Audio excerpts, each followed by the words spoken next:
Eu nunca mais vou te deixar. Eu nunca mais vou te deixar. Eu nunca mais vou te deixar. Eu nunca mais vou te deixar. Santo Deus, traz paz ao nosso coração. Se existem almas aflitas aqui, se ainda conseguiram ficar aflitas, que o Senhor traga paz, descanso. Esperamos em Ti, Senhor. Amém, meus queridos.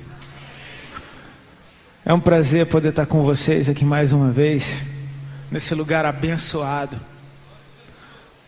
É o meu segundo Confrajovem. É a segunda vez que eu participo.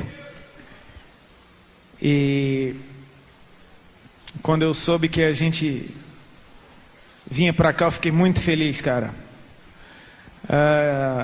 O pastor de vocês, pastor Márcio Valadão, pregou no congresso da nossa igreja lá em São Paulo, no fim do ano passado.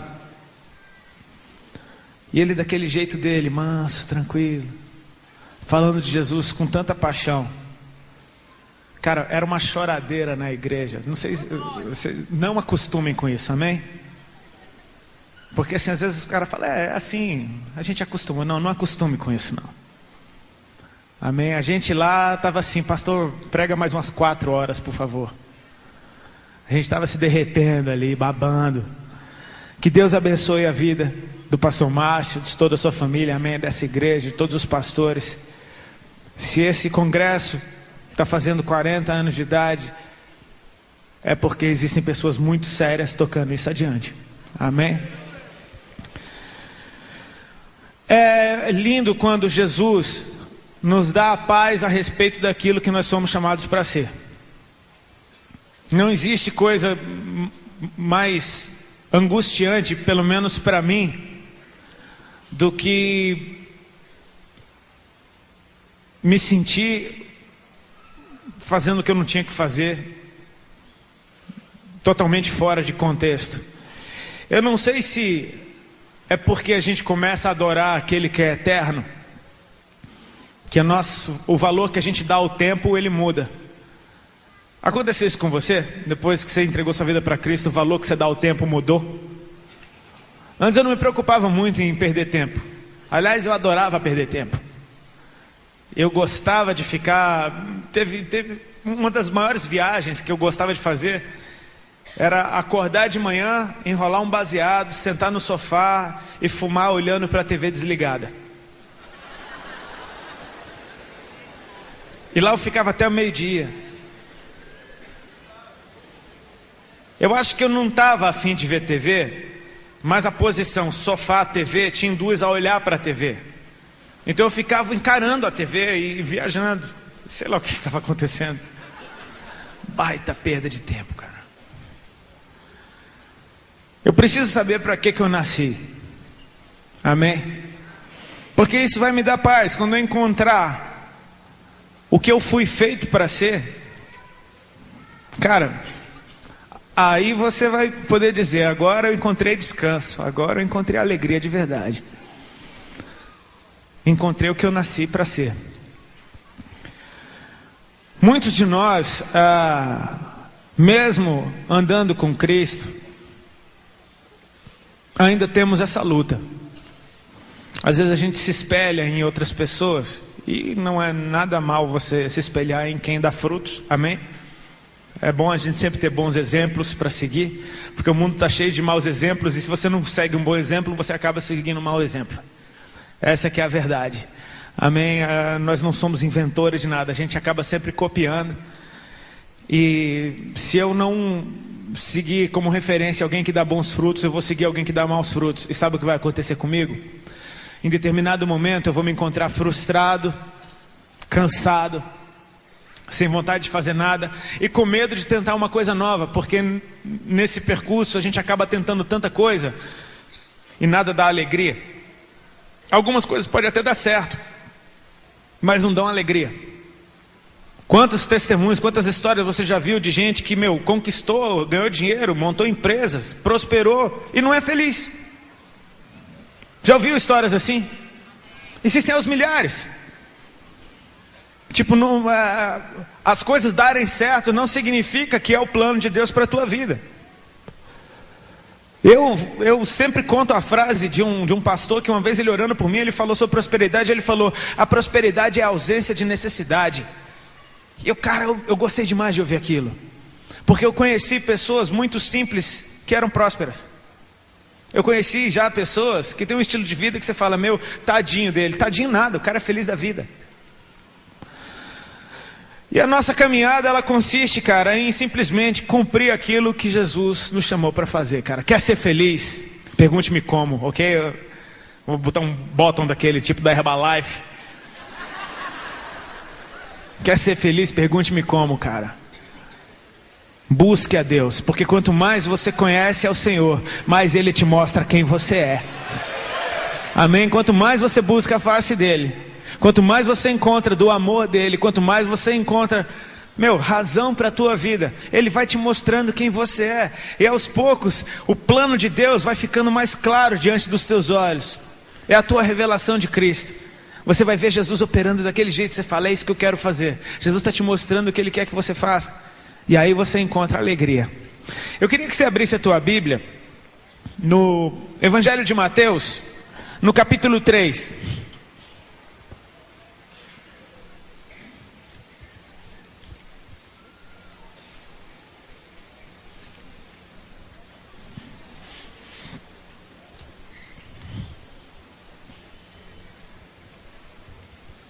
Evangelho de Mateus, capítulo 3. Quero perdoar os irmãos pela nossa barulheira, amém? A gente é crente, tá? Só que a gente é barulhento. Deus não é surdo, eu sei. Mas a gente gosta de gritar, cara. A culpa é toda do Chechel, o batera. Ele toca daquele jeito, a gente tem que acompanhar.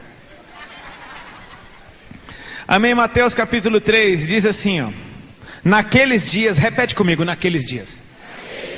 Pronto, só isso, agora eu leio, tá? Porque senão, vocês estão ligados como é que rola. Daqui a pouco estão repetindo tudo. Naqueles dias apareceu João Batista pregando no deserto da Judéia e dizia: arrependei-vos, porque está próximo o reino dos céus.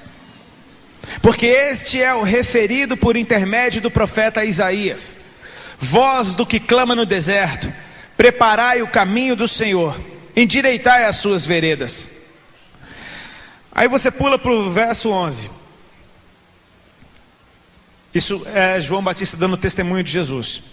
Eu vos batizo com água para arrependimento, mas aquele que vem depois de mim é mais poderoso do que eu, cujas sandálias não sou digno de levar. Ele vos batizará com o Espírito Santo e com fogo.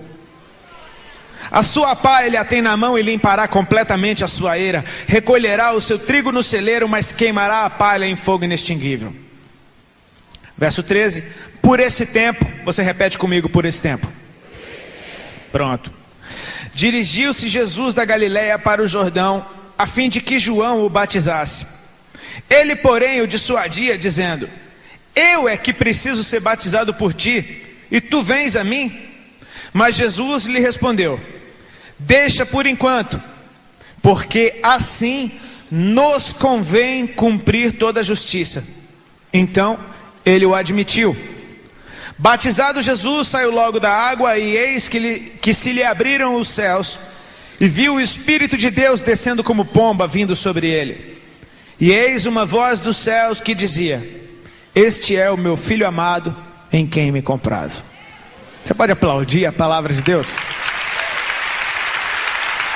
Glória a Deus.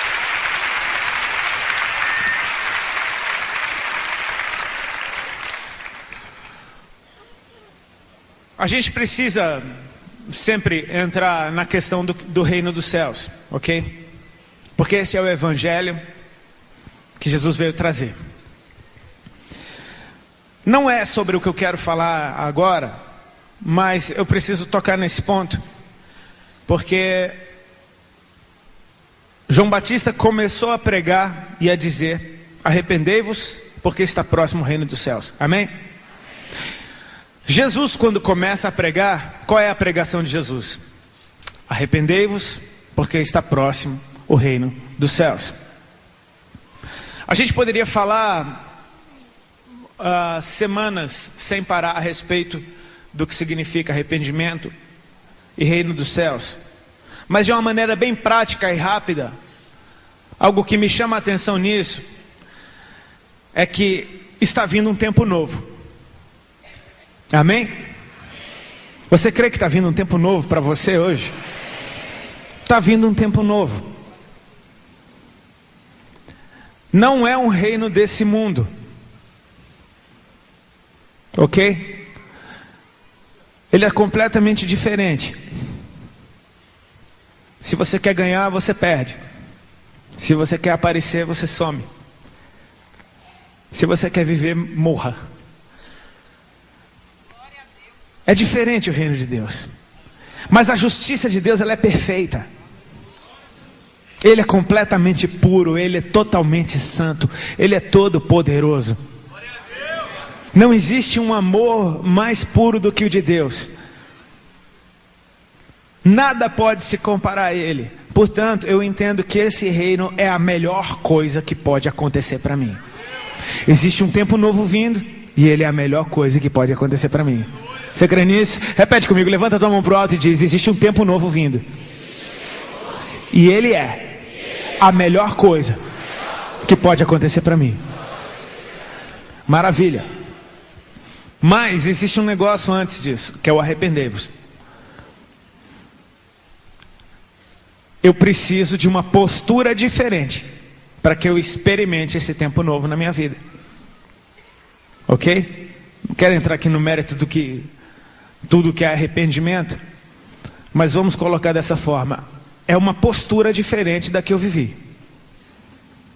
Eu preciso de uma postura diferente na minha vida, dentro do meu coração, uma disposição nova, um estilo de vida novo, para que eu experimente esse tempo novo que está vindo sobre mim.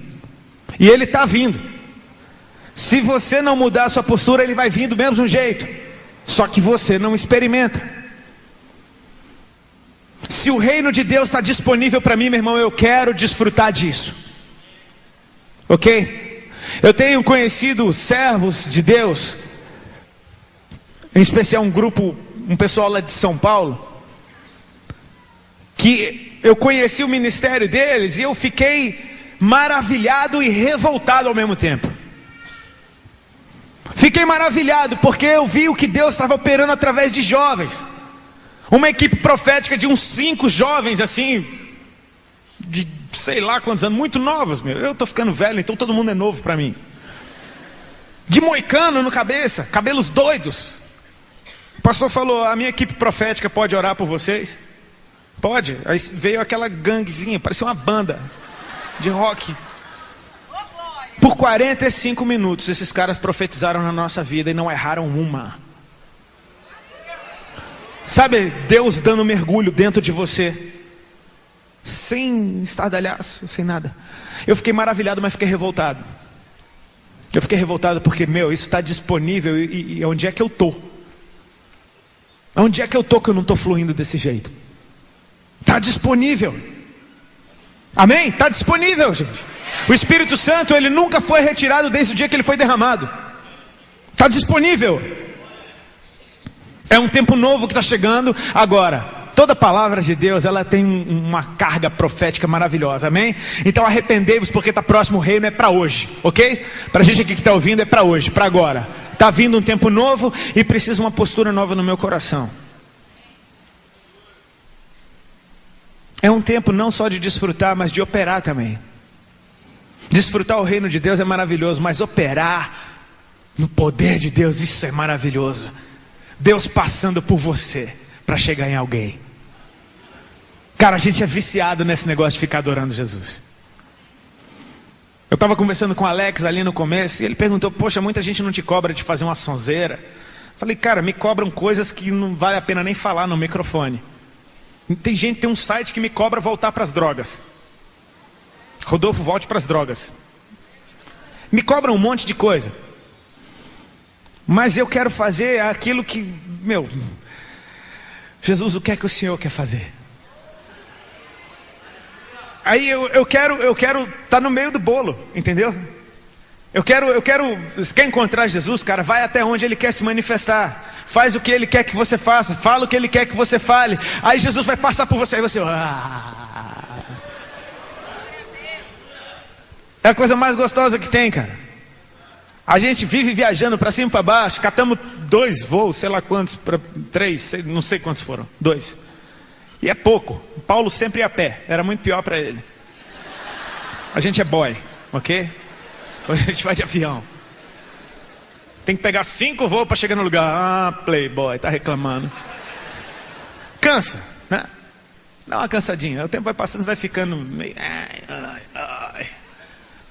Mas, cara, sabe qual é a hora do descanso? Não é quando eu estou em casa, não. Porque lá eu me canso mais. Lá eu tento surfar e correr o tempo inteiro. A hora do descanso é essa daqui, ó. É a hora que a gente, ok, foi a correria até agora. Agora, calma. Jesus. Vem, Jesus, vem, vai, Senhor, opera, vai, Senhor. Vai. Essa é a hora do descanso, cara. Porque essa é a hora que eu faço o que eu nasci para fazer. Que Deus seja glorificado na vida de cada um de nós, amém? A gente leu alguns versos a respeito de João Batista, tá? Quem aqui nunca se perguntou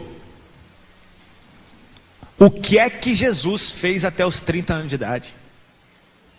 A Isto É pergunta isso toda edição. As revistas elas revezam. Quem vai fazer essa pergunta? Não, está comigo, agora comigo não está. Vai você, eu já fiz isso mês passado, mês que vem sou eu de novo. Descobrimos o que é que Jesus fez até os 30 anos de idade. Vamos lá, com fé, só para ver se eu não sou o único xarope aqui desse lugar. Tem alguém que já se perguntou um dia o que é que ele fez aos 30 anos de idade? Até os 30 anos. Uma galera.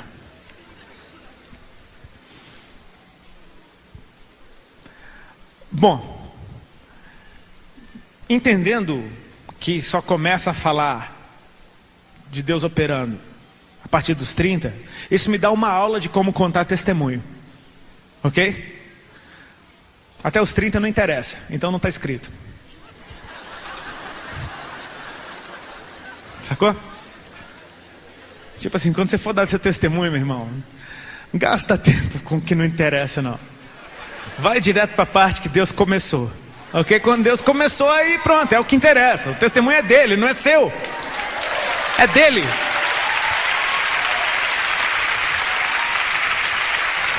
É a história dele em você. A minha história com Cristo, legal, eu tenho uma história com Cristo, mas é a história dele escrita em mim. Porque ele vem escrevendo a história dele antes de mim e vai continuar escrevendo depois de mim. Amém? Então, vira para quem está do teu lado e fala: ô, página da Bíblia bonita que você é. Deus está escrevendo em nós. Ok? Mas tem um negócio muito interessante. Ô, página suada que você é, né, meu amigo? Tem um negócio muito interessante. Deus, ele deixou escrito: eu não vou fazer coisa alguma sem antes revelar aos meus servos, os profetas. Isso é muito sério. Dê valor ao ministério profético, ok? Se você entende que você tem um chamado profético, cara, procure a sua liderança, desenvolva isso, porque é uma coisa linda. Ele disse que não vai fazer nada sem antes revelar aos servos, os profetas. Então, os profetas são especiais para Deus, ok? Jesus é o verbo, e o verbo estava com Deus, e o verbo era Deus, e sem ele nada do que foi feito se fez. Então, se ele é o próprio verbo, ele tem compromisso com a palavra que Deus libera. Acho que é no Evangelho de Mateus, se eu não me engano, que em diversas partes, depois de um evento, fala: foi assim para que se cumprisse. Foi assim para que se cumprisse. Jesus, quando sabe que João está preso, ele vai para Galileia, porque foi assim para que se cumprisse a palavra que disse: terra de Zebulon, terra de Naftali, Caminho do mar, Galiléia dos gentios. O povo que estava sentado em trevas viu uma grande luz. Amém? Jesus não vai contra a palavra de Deus. E o texto que a gente leu falando de João Batista diz que João Batista era o que foi referido por intermédio do profeta Isaías. Ou seja, um profeta profetizou a respeito de um profeta, que diz: esse é a voz do que clama no deserto, preparai o caminho do Senhor, endireitai as suas veredas. Então, se Jesus não vai contra a sua palavra, para que o ministério de Jesus acontecesse, o ministério de João Batista precisava acontecer primeiro. Está me acompanhando? Amém?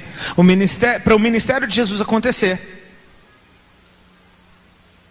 o ministério de João Batista tinha que acontecer antes, porque ele era o que ia preparar o caminho do Senhor. Tá legal? E Deus investiu nesse cara. Deus investiu em João Batista.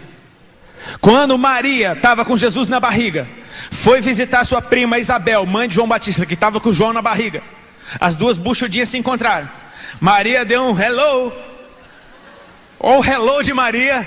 Isabel foi cheia do Espírito Santo. E a criancinha pulou no seu ventre. Jesus disse: dos profetas nascidos de mulher, não há nenhum maior do que João Batista, porque esse já nasceu cheio do Espírito Santo. Olha o investimento de Deus com esse cara. Tipo, ele é o que vai preparar o caminho do Senhor. Diz que João Batista cresceu nos desertos, vestia pele de camelo, muito chique, comia mel e gafanhoto. Que delícia! Ele crescia e se robustecia em espírito, até o tempo que ele tinha que se manifestar. Agora eu quero parar aqui para abrir meu livro de viagens, gospel, e ler a primeira carta, a primeira Rodolfo, capítulo 2. E imaginar o que teria acontecido se João Batista decidisse lá pelos 15, 16 anos, 18, se desviar. Só dar uma curtida só. Ele não estava mais aguentando esse papo de: eu não aguento mais gafanhoto, cara. Mais uma asa, então. Mel é uma delícia. Vai comer tudo o dia inteiro.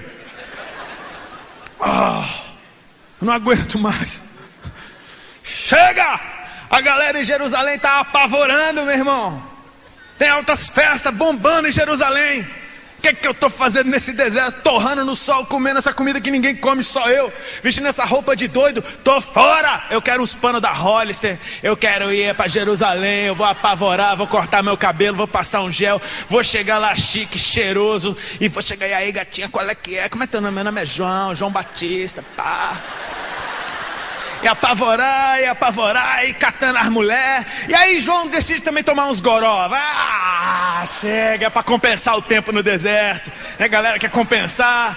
Filho de crente, quando se desvia, meu Deus do céu, porque quer aproveitar o tempo que ficou, indo para a escola dominical no domingo. Agora eu quero dormir até as 3 da tarde. Não, eu vou fumar um também. Imagina João Batista, mó maconheiro. Mas maconheiro de Jerusalém começa a passar um fuminho em Jerusalém. Mas rapaz, tu não é aquele? Não sou não, meu irmão. Tá perguntando por quê? Tu é polícia? E João Batista apavora, engravida uma, engravida outra, tem 3 filhos. Vive fugindo das ex-mulheres. E aí começa a cheirar também. E se acaba. João Batista inventou o crack. Ele inventou o crack. Ele começa a fumar pedra em Jerusalém. Tá. Eu só quero que você imagine isso, tá? Isso não está na Bíblia não, tá bom? É só imaginando, brincadeira, tá? Brincadeira. Acontece nos dias de hoje. Agora você imagina João Batista lá com uns 48 anos de idade, assim, ó, zoado, podre, cheio de marca de bala. Não tinha bala na época, de lança. Não é lança perfume, lança. Várias tretas, cicatriz na cara de briga. Ele era de uma organizada lá de Jerusalém, ele apavorava. Aí o Espírito Santo vem sobre ele de novo e fala: o que você está fazendo? Ele se lembra Meu Deus, minha vida tá uma droga, cara. Eu construí um império do tráfico e eu sou um narcotraficante. Cheio de dinheiro. Sei lá, a moeda da época. Ele estava rico, mas estava triste. Cadê aquela presença que ele sentia lá no deserto quando ele não era nada? E ele decide voltar, ele joga os panos da Hollister fora, ele pega a sua veste de camelo, dá um ajuste, volta para o deserto e lá ele começa a se robustecer de novo. E leva tempo, né? Porque você sabe que quando o cara cai, o bagulho vem 7 vezes pior. E aí, o cara tá zoado. Agora vai tempo, né, meu irmão, para você engrenar de novo. Mas antes tarde do que nunca, né? Então ele vai. E então, naqueles dias, ele começa a pregar. Vai lá para a beira do Jordão e começa a falar: arrependei-vos. Nisso ele já está com 53 anos de idade. E aí, por esse tempo, repete comigo, por esse tempo, cara, vem Jesus brabo, velho. Jesus vem muito brabo. Jesus já está com 58 também. Oh, tu és aquele que eu não sou digno de desatar. Cala a boca, me batiza logo. Eu estou te esperando, meu irmão. Há 28 anos. Eu estou esperando, eu não posso ir contra a palavra. Era você, o que você andou fazendo? Ah, me perdeu, eu sei tudo o que você estava fazendo. Vamos logo, batiza logo que a gente está com pressa. Pedro já não deve estar nem pescando, não sei cadê os caras.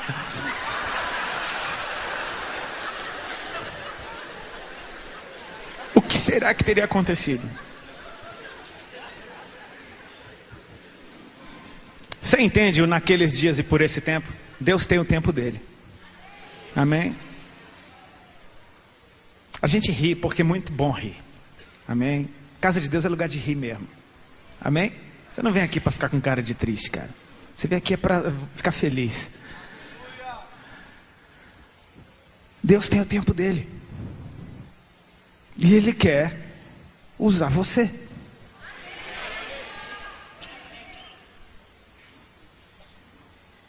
Mas Ele tem o tempo dele.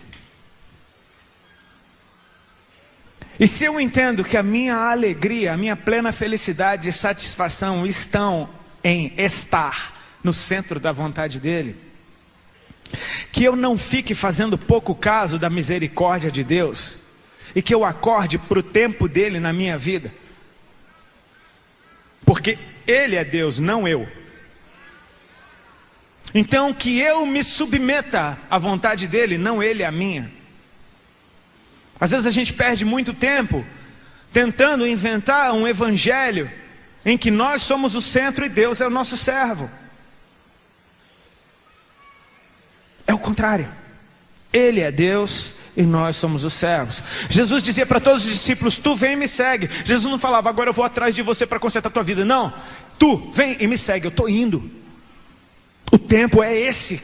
Você não tem tempo. Ah, Senhor, deixa eu enterrar meu pai. Meu irmão, deixa que os mortos enterrem os mortos. Tu vem e me segue. O tempo é esse. Tem um tempo novo que está vindo. É a melhor coisa que pode acontecer para a tua vida. E exige uma postura diferente do teu coração. Eu quero viver esse tempo. Porque deixa eu te contar um pouco a respeito de mim. Eu quero falar da história que Deus escreveu em mim. Amém? Você está vendo esse cara todo rabiscado? Jesus escreveu em mim, não essas coisas aqui. Ele escreveu em mim. E eu espero que o que você vai ouvir do que Ele fez em mim te encoraje a acordar. Amém? Porque o Deus que escreveu em mim quer escrever em você. Eu achava que eu tinha nascido para ser o vocalista do Raimundos. Porque eu vim de uma família de nordestinos que ralaram muito para estudar e se formar, e se formaram. Meu pai e minha mãe eram médicos. Vieram ambos de famílias muito humildes e ralaram muito. Foram para Brasília, estudaram lá, eles casaram, se formaram, construíram uma vida lá. E de repente, pai médico, mãe médica, meu tio da parte da minha mãe, médico. 52 primos do meu pai, médicos. 52 primos médicos. O que você acha que estava escrito para mim? Eu aprecio muito a medicina, mas eu não era um cara muito bom de estudo, sabe? Então, de repente, a minha doideira explícita, porque a loucura que eu vivia, eu comecei a cantar, fez de mim um cara conhecido, fez dinheiro entrar na minha conta, fez as pessoas conhecerem meu nome, fez eu ser respeitado, fez os meus pais se orgulharem de mim. Ele trilhou o caminho dele e se deu bem. Me tornei independente financeiramente. Não precisava pedir ajuda mais financeira para meus pais, porque agora eu ganhava minha grana. E por mais louco que fosse as coisas que eu falava, eu só recebia elogio. Então na minha cabeça, tá tudo certo comigo. Eu sou um abençoado, porque eu encontrei o que eu nasci para fazer.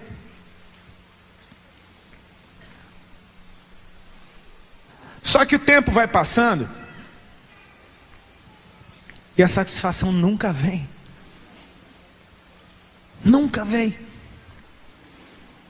E aí eu pensava, bom, se eu não estou satisfeito agora é porque talvez nessa hora eu não esteja fumando um bagulho. Então eu acendi um bagulho porque era disso que eu precisava.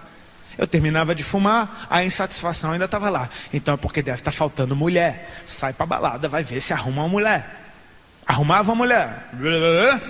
E depois, a insatisfação ainda estava lá. Não, eu preciso é fazer show para a galera saber que eu sou. E eu fazia o show e era muito legal. Terminava o show, a insatisfação ainda estava lá. Não eram coisas conscientes na época. É algo que depois, com Cristo, você olha para o teu passado e você consegue ver a diferença. Às vezes no meio do turbilhão você não identifica o quão infeliz você está. Mas quando você experimenta a alegria, você fala, cara, e eu achava que era feliz. Quando você experimenta a liberdade, você olha para o teu passado e fala, e eu achava que era livre. Quando você experimenta o ar puro, você se lembra do esgoto que você respirava e fala, eu achava aquilo bom. Então depois a ficha começa a cair e o Espírito Santo te ensina essas coisas. Mas na hora era simplesmente um incômodo, uma angústia, uma alma aflita. Quando eu conheci a minha esposa, aquela moça linda que está ali, que cantou aqui com a gente, amor, dá um alô para a galera, porque eu preciso mostrar para você, para o mundo, como Deus me abençoou. Ela não era assim não, viu gente? Ela não era bonitinha assim não. Depois que ela casou comigo, que ela ficou gata desse jeito. É porque, né? Brincadeira, né, meu amor? Quando eu conheci ela, eu fiquei completamente apaixonado por ela. Ela tinha 15 anos de idade, já dava aula de inglês e foi ser intérprete de um show de uma banda americana. E eu estava abrindo esse show, então eu conheci ela ali nos bastidores. Dei a pior cantada do mundo, na hora não rolou nada. Ela fez jogo duro comigo, a gente conseguiu trocar telefone. Na hora de despedir, depois de 3 dias de investimento, ela me deu um beijo e pronto. Fiquei completamente apaixonado, cara. Completamente, eu falava, com essa eu caso. Era a mulher mais linda que eu já tinha encontrado. Eu sou muito abençoado, eu casei com a mulher mais linda que eu já encontrei. Tá, me desculpem, tá? Foi mal, eu vou orar por você. Sabe aquela que você fala, cara, com essa eu caso. Não é com aquela nem com aquela outra. É com essa, casei. Mas não foi 1000 maravilhas, nem foi tão fácil assim. Porque o tempo passou. E eu no meu estilo de vida destrutivo. E ela foi conhecendo um estilo de vida destrutivo também. Tanto que a gente se conheceu em 94. E quando a gente foi finalmente namorar, foi no ano de 2000. E nesses 6 anos... Ela dos 15 aos 21, aprontou muito. Morou em Londres, quase casou com um gringo lá, conheceu drogas pesadas. E quando a gente se reencontrou, ela estava que nem eu. Estava um bagacinho. Mas a gente se achava. Ela na parada dela, que a viagem dela era rave, música eletrônica e êxtase, e ácido, muito louca, descolada. E tudo dela era o melhor. E eu na minha viagem lá, de que eu também tenho o meu valor, olha só. A gente juntos. Estava muito feliz de estar junto. Mas um tipo de incômodo diferente começou a acontecer. Como terremotos que aconteciam o tempo inteiro e tinha os aftershock. Brigas que nunca encontravam solução, discussões intermináveis no meio da madrugada. E aí você está muito louco, quer brigar, aí você fica brigando no meio da madrugada, e você não aguenta mais brigar, e quer fumar para fazer as pazes. Aí fuma, aí até parece que fez as pazes, daqui a pouco lembra que estava brigando, começa a brigar tudo de novo, do zero, não dá certo. De repente a nossa vida começou a ficar horrorosa. E a gente começou a sofrer muito. Só que a gente se amava. E como é possível vocês se amarem e estarem juntos e não tá bom? Porque a gente ainda não tinha acordado para aquilo que a gente nasceu para ser. Pode estar tudo bem, meu irmão. Pode estar tudo parecendo muito bom. As pessoas podem olhar para você e ter até inveja de você. Se você não é o que você nasceu para ser, me desculpa, a insatisfação vai ser sua melhor companheira. Eu comecei a me tornar uma pessoa muito enjoada de estar perto. E o pior é que eu descobri um dia um caroço debaixo do meu braço. E esse caroço debaixo do meu braço doía muito. E quando eu detectei o primeiro dos caroços, aquilo me deixou preocupado. Porque ele não desaparecia, e muito pelo contrário, ele estava aumentando. E se multiplicou. E começou a aparecer no outro braço também, começou a aparecer na região da virilha também. E aqueles caroços começaram a ficar enormes e a se multiplicarem e doíam demais. Não tinha um momento do meu dia que eu não me lembrasse que eles estavam ali. Porque doía muito, qualquer movimento que eu fazia com os braços doía. Então eu ficava tentando ver o tempo todo, e eram bolotas enormes para dentro do braço. Eu olhava no espelho, era tudo vermelho, umas bolotas vermelhas. Comecei a perder muito peso, e aí, cara, eu falei, meu Deus, está acontecendo. Isso é real, eu estou morrendo. As pessoas então começaram a notar que eu estava doente. E começavam a fazer comentários que acabam chegando nos seus ouvidos. Meu, o cara está doente, o cara só vive gripado, o cara está o tempo todo doente, o cara está magro, está com cara de doente. E você fica tentando maquiar, porque agora a realidade está ficando pior. Agora eu tinha um motivo real para ficar desesperado. Mas eu tinha que manter a minha aparência, eu tinha que manter o personagem. E eu decidi simplesmente viver sem saber o que é que eu tinha. E se eu fosse morrer uma hora eu morria, não estou nem aí. Covarde. Só que Deus tem sempre um plano, amém? E Deus tem o seu tempo. Amém? E o plano de Deus, meu irmão, a vontade dele, sabe o que a Bíblia diz? Que ela é boa, perfeita e agradável.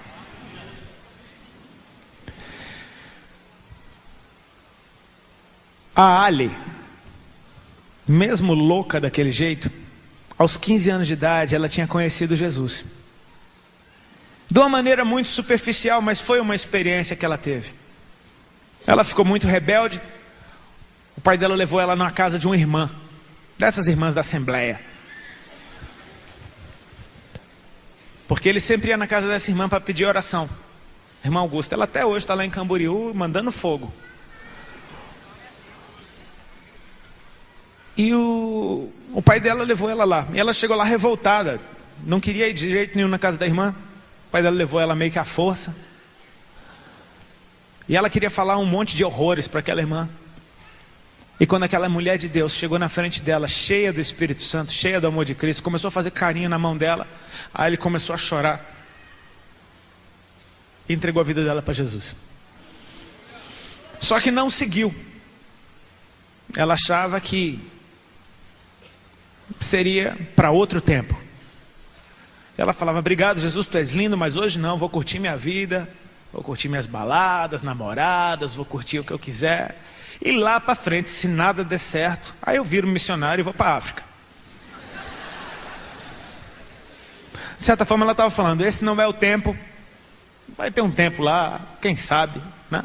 Se nada der certo. Tem gente que vai para Jesus quando nada deu certo, né? Nada mais deu certo. Meu irmão, se nada deu certo, vem assim mesmo. Melhor assim do que sem Jesus, amém? Às vezes é a forma dele te mostrar que só ele pode resolver mesmo. Eu tenho inveja, uma inveja santa, amém? Entenda inveja santa? De pessoas que foram para Jesus, poxa, estava tudo bem na minha vida, eu fui para Jesus, porque, é maravilhoso. Poxa, eu falo, que inveja, cara. Eu fui todo arrebentado. Sofri para burro. E é só ele mesmo. Ali, no momento que a gente estava vivendo aquela crise dentro do nosso relacionamento, sabe o que ela se lembrou? Jesus. Não era muito difícil ela se lembrar, porque toda vez que alguma coisa dava errada na vida dela, ela achava, é agora. Aí ela corria para dentro da igreja e aceitava Jesus de novo. Toda vez.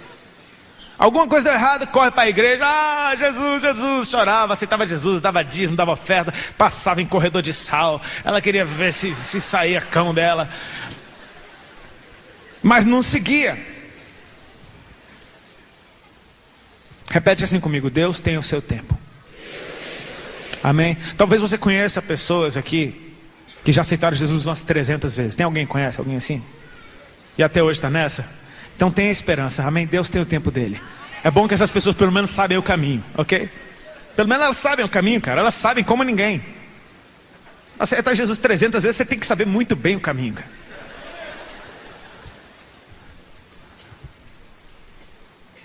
Ele começou a buscar Jesus de novo. Só que aí, Deus começou a tratar com ela de uma forma diferente. Deus deu sabedoria demais para a pastora para a qual ela ligou. Ela tinha uma Bíblia que tinha o telefone de uma pastora. Ela ligou para essa pastora. E essa pastora deu o telefone de outra pastora, que deu o telefone de uma irmã, que deu o telefone de outra, e de outra, e de outra, e de outra, e de outra, e de outra, e de mais muitas outras. Daqui a pouco ela estava com a agenda cheia de telefone de irmã. E toda hora ela ligava para uma irmã. E aquela pastora falou um negócio, filha, a última vez que eu te vi você estava muito mal. E você precisa se comprometer com Deus. Você precisa ter uma vida com Ele. Ele tem um plano na sua vida.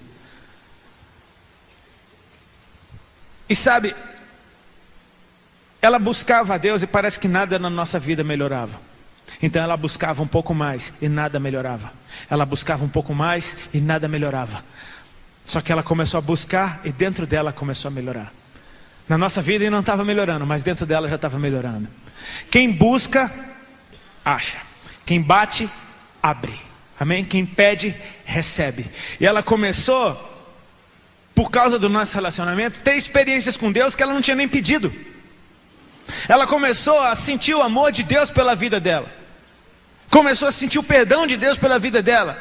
Começou a andar no meio de gente que olhava para ela com aquele cabelão vermelho que ela tinha, as roupas tudo louca, os irmãozinhos crentes, daqueles crentes do monte.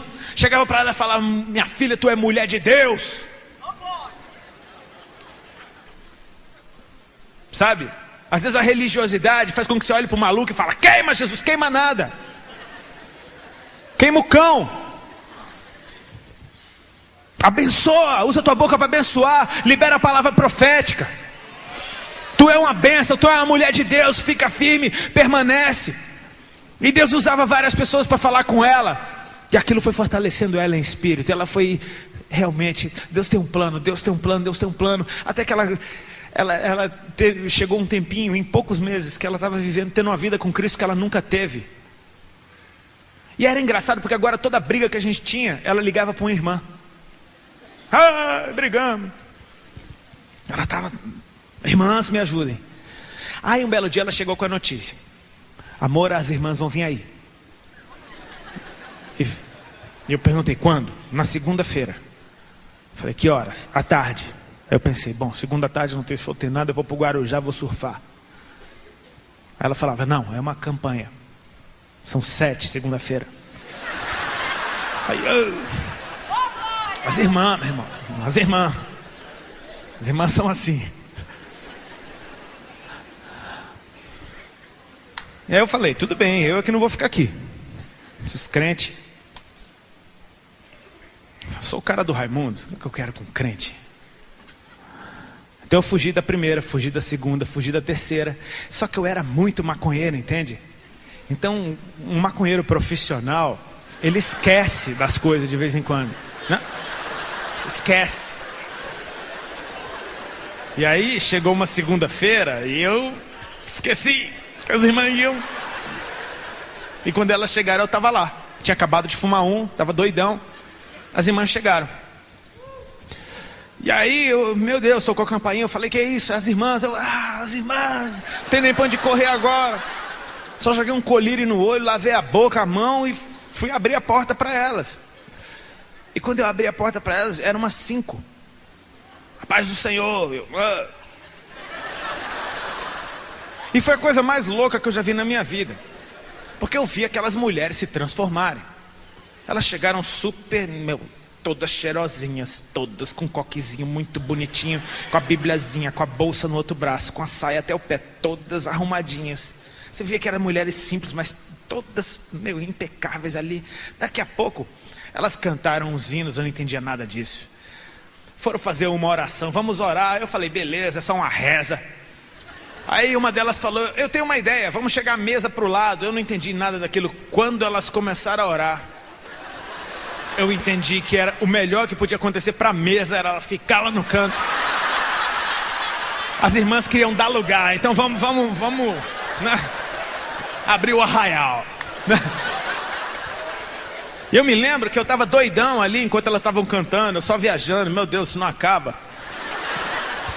Quando elas começaram a orar, eu já vi que a voz de uma já foi se exaltando, a outra foi falando mais alto, até que teve uma que fez um e já deu naquele take, ela já deu no chão ali, meu irmão. Eu tomei um susto. Eu nunca tinha ouvido ninguém falar em línguas estranhas, ainda mais uma sapateada daquele jeito. Entortou, daqui a pouco as outras começaram a rodar e começaram a correr e pular e dando uns flip. Meu irmão, eu fiquei em pânico. O bagulho que eu tinha acabado de fumar passou. Sabe, em choque. É que nem quando você tá louco, andando na rua, parece um camburão. Você dá um choque. E cara, eu fiquei encostado na parede. Eu de um canto, a mesa do outro, a gente ali em segurança, as irmãs correndo pela casa, pela cozinha, pelo corredor. Mandaram lugar. Aí uma delas deu a volta no sofá que tinha assim e veio na minha direção, mas veio reto. O coque dela já foi pro espaço, já tinha muito tempo. Aquela doideira, já tava com uns cabelão. Chegou pra mim, o irmão já aceitou Jesus? Na tora. Tá?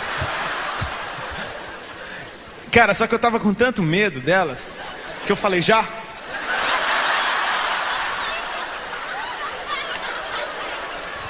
E aí a Ali tava do meu lado e falou, quando? Aí eu...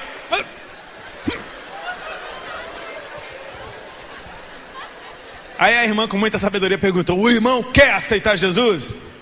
Eu falei, quero. Eu tava com medo, eu tava acuado, ok? Eu tava acuado. Eu ia dizer sim pra tudo ali.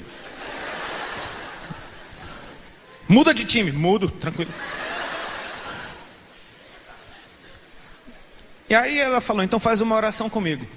Eu falei, tudo bem, faço tudo. Eu estava com medo dela, tá? Então, ela fez uma oração que eu repeti, entregando minha vida para Jesus. Aleluia, glória a Deus, aleluia. Só que eu não entendia nada disso. Pode aplaudir, isso é bom.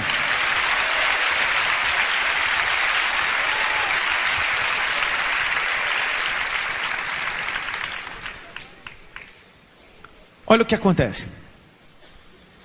As irmãs foram embora. Sabe o que aconteceu?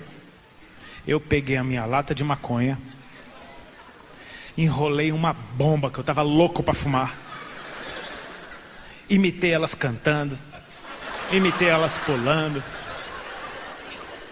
Tipo, eu? Ô, Ali, o que é isso, meu? Isso é uma guria cabeça, que papo é esse? Esse crente louco, é isso, que é isso? Só que o amor de Deus é grande demais. Amém? Ele é grande demais, cara. Quando o Espírito Santo vinha sobre Sansão, a Bíblia diz que ele se apossava de Sansão. Toma posse. Ok.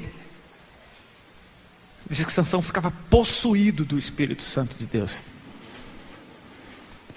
Ou seja, o amor de Deus é sempre maior do que a minha ignorância, do que a minha falta de fé. Ele é muito maior do que os meus pecados. Ele encobre a multidão de pecados. Amém? Ele é perfeito, ele lança fora o medo. O amor de Deus é uma coisa linda. E aí chegou a segunda-feira seguinte. As irmãs voltaram, trouxeram com elas uma amiga delas. E quando as irmãs trazem uma amiga, você pode saber que aquela é a irmã das irmãs. Ok? Aquela lá é aquela para a qual elas pedem oração. E trouxeram. E ela chegou cheia da autoridade. Não, o texto é o tal, o hino é o tal, e quem vai cantar é a irmã, porque o manto está com a irmã. Ela chegou mandando. Mesa para o lado, tudo bem, começa a orar, sai tudo bem. E eu já estava ótimo, eu já estava super ambientado com isso, era a minha segunda reunião. Eu já não estava mais com medo delas, eu fiquei no meu canto, encostado na parede, como eu sempre ficava, mexendo a boca, fingindo que estava orando. Tá tudo certo. E daqui a pouco vem essa, deu a volta no sofá e lá vem na minha direção. Eu falei, ok, toda vez é assim. Ela parou na minha frente, colocou a mão na minha cabeça e começou a orar por mim. E ficou orando em línguas, eu não estava entendendo nada. Fiquei quieto no meu canto. Ela baixou a mão até minha barriga. Ficou orando com a mão na minha barriga por uns instantes. Até que ela abriu os olhos e falou assim, simples, sem drama. Ela me deu um recado.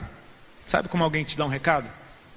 Ela chegou assim para mim e disse, irmão Rodolfo, o Senhor Jesus está mandando te dizer, tipo assim, a intimidade dela.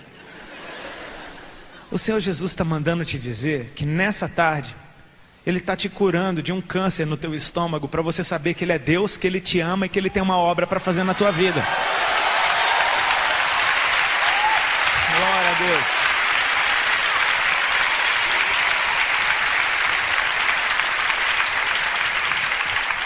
E aí eu comecei a pensar, aquilo bateu em mim assim. Minha perna esquentou. Eu me lembro, sabe, quando aquele calorão que desce assim. Uau, o que é isso?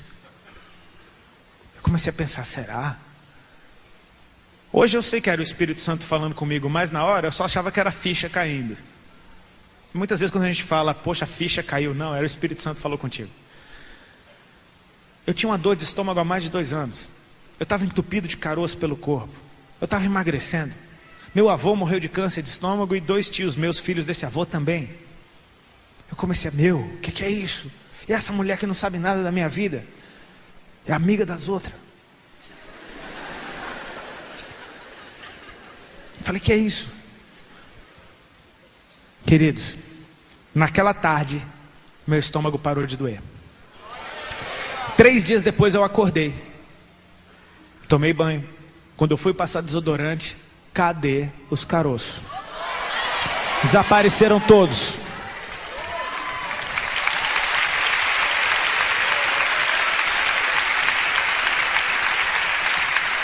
Jesus marcou o meu tempo. A minha história com Ele começava naquela hora. Ele marcou o meu tempo. É como se Ele tivesse chegado para um discípulo e falar, ok, agora tu vem e me segue. Ele vem, se manifesta, opera sinais e maravilhas. Você fica, Ele fala, agora tu vem e me segue. Vai ver coisas maiores ainda. Aquilo marcou o meu tempo. A partir daqueles dias eu passei a engordar. Cheguei a ganhar 19 quilos em 3 meses. A minha vida começou a mudar. Porque agora eu não conseguia mais viver sem a consciência de que Ele é real. Eu tinha o meu corpo, que foi tocado por Deus, me lembrando todos os dias que Ele é real. Eu apertava debaixo do braço o dia inteiro procurando caroço e não achava nenhum. E toda vez que eu fazia essa geral e não achava, eu falava: Jesus é real. Todas as vezes que eu me pesava numa farmácia e via quilos a mais, gramas a mais, às vezes me pesava todo dia, eu estava gostando da brincadeira. Jesus é real. Colei com as irmãs. Comecei a andar com as irmãs. Agora era a Ali, eu e as irmãs. Pra periferia. Só a igreja do Reteté. Lá na periferia de São Paulo. Vamos pro monte. Os matos acendem no monte. Cheio dessas conversas. E eu ia lá. E pagava um maior mico. Porque eu chegava lá totalmente cru. Chegava no monte, em 5 minutos eu orava tudo. Vamos embora? As irmãs, chegamos 11 horas, saía às 6:30 da manhã. As irmãs, era o Havaí das irmãs, era aquilo ali. Mas era uma delícia, sabe? Você vai aprendendo coisas novas, aprendendo coisas novas, aprendendo coisas novas. E aquela frase não sai da minha cabeça: Ele te curou para que você saiba que Ele é Deus, que Ele te ama e que Ele tem uma obra na sua vida. Tem uma obra na sua vida. Ele só chamou a tua atenção. O tempo foi passando, a gente foi aprendendo de Deus. De segunda a quinta eu ia para os cultos. Cada irmã era de uma igreja, a gente ia todas. E sexta, sábado, domingo eu fazia show com Raimundos. É lógico que eu fui ficando diferente. Os caras começaram a perceber: esse cara está diferente. E não era um diferente, olha como ele está feliz. Não, era um diferente, tipo assim, ele está com cara de louco. Não. Você não entende as coisas, você não sabe como falar. Você não quer nem falar porque você não sabe explicar. Então você só fica estranho, né? Quem reconhece? Eu fiquei mais chato depois, quando eu aceitei a Jesus. Bem no começo. Eu vou perguntar de novo. Quem reconhece? Eu fiquei mais chato quando eu aceitei Jesus. Naquele tempo, não é que você é chato hoje. Naquele tempo, aqueles primeiros dias, você ficou um porre. Eu também. Cara, quando a turnê chegou ao fim, eu não pensei 2 vezes. Porque Deus, Ele estava me dando a oportunidade. Ele já tinha me mostrado naquele tempo que Ele podia me livrar das drogas. Ele me libertou das drogas no meio de um baseado. Eu dando glória a Deus, apertando debaixo do braço, tentando ler a Bíblia e tentando fumar. E eu não conseguia, e daqui a pouco era o último baseado que eu tinha. Eu comecei a fumar e ia dizer: é o último, é o último. Quando eu vi, eu estava com fé falando: é o último, quer saber, é o último, é o último. Eu olhava para a Bíblia que eu não entendia nada. E pro baseado eu falei: cara, apertava debaixo do braço. Falei: meu, tem alguma coisa aqui, isso aqui está fora do contexto. Foi o último baseado que eu fumei. O último. A partir daí eu comecei a ter nojo de maconha. Eu não explico isso. Algo saiu de mim. Deus estava fazendo coisas tão rápidas que eu falei: cara, quer saber? Ele tem uma obra na minha vida. E eu olhava para a minha vida, para tudo que eu tinha conquistado, e nada daquilo tinha me dado satisfação. E de repente, aqueles 5 meses, andando com aquelas mulheres humildes de periferia, andando no meio daquele povo simples, passando madrugadas na casa das irmãs, comendo e falando de Jesus, comendo e falando de Jesus. Numa dessas comilanças da madrugada, foi a primeira vez que eu falei em línguas na vida. Eu me lembro. Cara, eu estava feliz. Eu estava satisfeito. Eu olhava para minha mulher agora, não era mais com desconfiança, era tipo: meu, olha que bênção. Todo dia que eu acordava agora, não era mais um peso, era poxa. Mas toda hora que eu subia em cima do palco, porque eu falava: meu, não é isso. Quando acabar a turnê, eu não pensei muito não, sabe? Eu saí mesmo. E eu achei que todo mundo fosse gostar e não gostaram. Achei que o mundo fosse aplaudir, não aplaudiu. Eu passei a ser odiado e daqui a pouco eu era chamado de louco por onde eu ia. Eu falava: cara, o que está acontecendo? E tinha um verso na Bíblia que me confortava, que era quando Jesus diz assim: bem-aventurados sois vós, quando vos perseguirem, injuriarem e mentindo, fizerem todo o mal contra vocês. Grande é a vossa recompensa, porque fizeram assim com os profetas que vieram antes. E eu comecei a entender: essa perseguição não é por minha causa, é por causa de Jesus. Aí eu comecei a entender: meu, eu estou feliz, não é por minha causa, é por causa de Jesus. A minha alegria agora não estava mais em coisas, estava simplesmente em apertar debaixo do braço. Simples, Ele me tocou, Ele me ama. Sabe por que Ele me tocou? Porque Ele me ama. E porque Ele tem uma obra na minha vida. Ele é Deus, eu não sou, mas Ele me ama. Foram tempos difíceis? Foram. Mas a partir daí, a partir do momento em que você deixa a sua vontade de lado para fazer a dele, Ele começa a fazer. Ah, meu irmão, Ele começa a fazer. Esse ano se completaram 10 anos que eu aceitei Jesus. 10 anos que eu estou casado com a minha esposa. 10 anos que eu saí da banda. 10 anos. E eu posso dizer para vocês, eu estou aqui hoje, em cima desse púlpito. A gente não viaja com equipe, a gente não tem equipe. A gente é uma banda muito compacta, cabe dentro de um carro. Antes a gente viajava com um caminhão de som. Tipo, coitado dele. Não. Isso daqui não é o que me restou. Isso daqui é o que eu escolhi. Amém? Esse é o que eu escolhi. Eu não perdi a fama. Entenda isso. Rapidinho, antes das palmas. Antes, segura a palma, segura a palma. Ok? Eu não perdi a fama. Eu entreguei ela. Eu tinha e abri mão dela. Não é um cara que estava no fracasso e tipo, eu vou tentar uma carreira gospel. Não.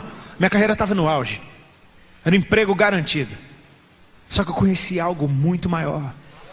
Muito mais poderoso, muito mais prazeroso. Me deu satisfação, cara.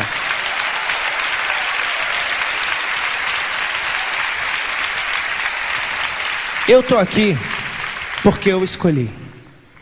Vou fazer das palavras de João Batista as minhas. Vem um depois de mim que é mais poderoso do que eu. Eu quero te encorajar a dizer isso. Diga em voz alta: vem um depois de mim que é mais poderoso do que eu. A história de Deus escrita em você não termina em você. Para Deus escrever em você, Ele escreveu em alguém que veio antes de você. E essa pessoa na qual Ele escreveu essa história recebeu de alguém no qual Ele escreveu antes. Até que vem, faz 2000 anos, mais ou menos, que essa história vem sendo escrita de um em um. Em gente que alinhou o seu tempo com o tempo de Deus. E na hora que Ele quis se manifestar, falou: eis-me aqui. E começa a escrever, passa adiante, começa a escrever, passa adiante, começa a escrever, passa adiante. Chegou em mim, cara. Fazem 10 anos que Ele começou a escrever em mim. E Deus me trouxe aqui hoje para te falar que está próximo, que chegou um tempo novo para a tua vida, que chegou o tempo de você experimentar satisfação, que chegou o tempo de você experimentar o entendimento. É para isso que eu nasci. Talvez você não vá fazer o que eu faço, talvez você não vá tocar, talvez você não vá pregar. Deus tem algo para você e é específico para você. Talvez Deus queira te usar dentro do teu colégio. Talvez Deus queira te usar dentro do teu trabalho. Talvez Deus queira te usar nos esportes. Talvez Deus queira que você seja um grande jogador de futebol, para que você leve o nome dele, para que na hora que você faça gol, você levante a camisa e mostre Jesus no peito. Não sei. Sabe quem sabe disso? Ele. Sabe como é que você faz para saber? Se entrega. Busca Ele, cara. Jesus, para que eu nasci? O que o Senhor quer fazer através de mim? Qual é o mistério? Por que eu nasci nessa cidade, nessa família? Por que eu estou aqui nessa noite? Eu quero te dizer uma coisa com toda certeza. Ele é Deus. Ele te ama. E Ele tem uma obra para fazer na tua vida. Curva a tua cabeça e fecha teus olhos. Faça isso com temor.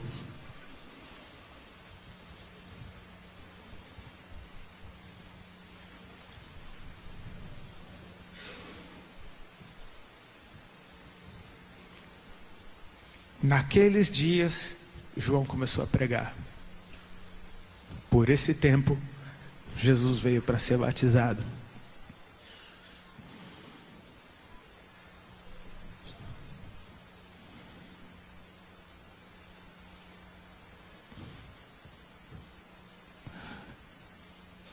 Deus tem algo para escrever em você.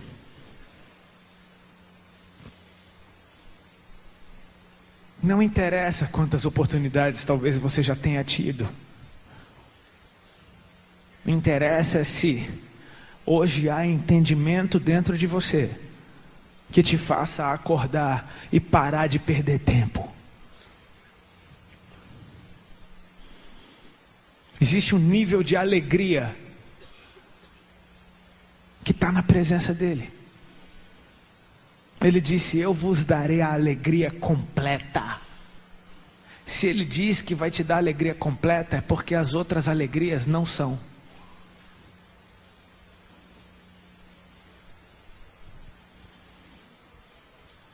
Existe um tempo novo para a sua vida, e ele te é oferecido hoje. O tempo de começar a experimentar o reino dos céus. O reino não vem sem o rei. E o rei é Jesus. Quando eu entrego a minha vida nas mãos desse rei, eu estou declarando: assim como no reino tudo é do rei, a minha vida também é. Tudo no reino está aos cuidados do rei. A minha vida também está. O rei não vai deixar faltar nada. O rei vai me alinhar com o seu reino. O rei vai me alinhar com o seu tempo. E no tempo dele, eu serei usado para que ele marque a vida de mais alguém. A obra é dele, cara. Talvez você esteja perguntando: mas como eu vou fazer isso? Eu não sei. Ninguém sabe. É pelo Espírito dele. É ele operando através de você. É ele operando através de você. É você sendo instrumento na mão de Deus, para o bem e não para o mal, para edificação e não para destruição. Espírito Santo de Deus, vem sobre o teu povo e faz brilhar em seus corações a luz de Jesus Cristo. Que eles comecem a experimentar, Senhor, agora, nesse momento, o teu amor. Que o Senhor possa, Senhor, estar colocando sobre eles uma paz. E que essa paz seja atraente. Talvez algo de você queira se agitar. Talvez algo de você queira trazer alguma forma de desconforto. Eu ordeno que isso se cale em nome de Jesus Cristo. Que você experimente a paz de Deus agora, em nome de Jesus.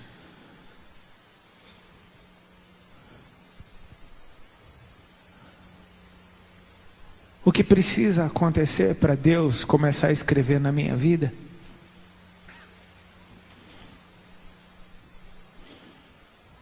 É só eu pedir. É simples. É só eu pedir. Você que está aqui me ouvindo, você que está me vendo através da TV, é simples. Você deseja? Porque é para quem quer. Isso é para quem quer. Jesus disse: aquele que quer vir após mim, é para quem quer.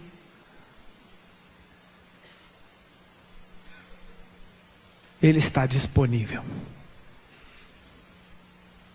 Ele diz: vinde a mim, os que estão cansados e oprimidos, e eu vos aliviarei. Você que está me ouvindo aqui agora, você que está me ouvindo através da TV, se você deseja entregar a tua vida para Jesus, daí do teu lugar, dá um sinal com a tua mão, levanta a tua mão para o alto que eu quero orar por você. Levanta ela bem alto. Eu podia pedir para você sair do teu lugar e vir aqui à frente, que eu quero orar por ti. Sai do teu lugar rapidinho. Se você está acompanhando essa pessoa, traz ela aqui na frente. Chega aqui na frente do altar rapidinho que eu quero orar por você. Sai daí da galeria, a gente vai esperar você chegar aqui. Sai do teu lugar e vem. Você que está em casa, só aguarde um instante, a gente vai fazer uma oração, você faz junto com a gente. Sai do teu lugar e vem aqui na frente, vem aqui na frente.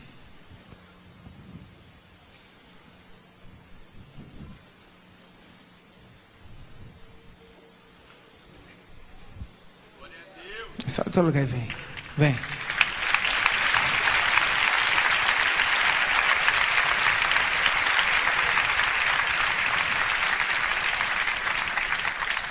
Tem mais gente vindo, a gente só vai esperar um pouquinho. O pessoal está descendo. Isso aqui é para a glória de Deus, gente. Amém? Isso é para a glória de Deus. Se a gente faz uma festa tão bonita para a gente tem que fazer uma mais bonita ainda para Deus. E festa na presença de Deus é quando alguém se arrepende. É quando alguém começa a entrar no reino. Se tem alguém aqui que um dia já entregou sua vida para Cristo, mas assim como a minha esposa, olhou para trás, decidiu fazer as coisas do seu jeito, e você reconhece, eu estou distante, eu estou desalinhado do tempo de Deus. Se você reconhece que talvez com aquela história boba que eu contei a respeito de João Batista desviado, você entende, eu já tive um chamado, eu já experimentei, e eu desandei, cara, sabe o que você faz de melhor na sua vida? Começa hoje do zero. Começa hoje do zero, amém? Deus tem sempre um plano para aqueles que saem do plano também. Então vem, sai do teu lugar e vem. Não perca mais tempo, não passe mais um dia da tua vida perdendo tempo longe da presença dele. Vem que tem espaço. E o coração de Deus é muito maior que esse púlpito aqui. Então pode vir.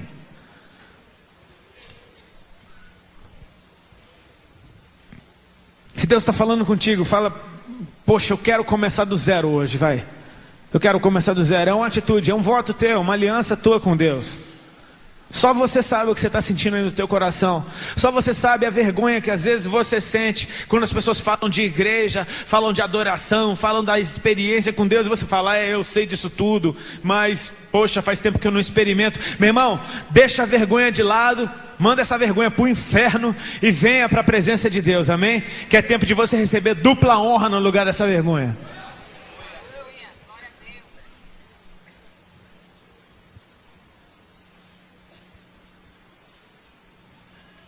Se tem mais alguém para vir, sai do teu lugar rapidinho e vem.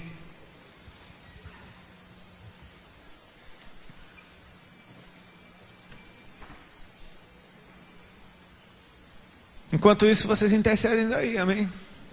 Orem daí. Talvez tem muita gente que esteja travando uma guerra dentro de si, falando: será que eu vou, será que eu não vou? Meu irmão,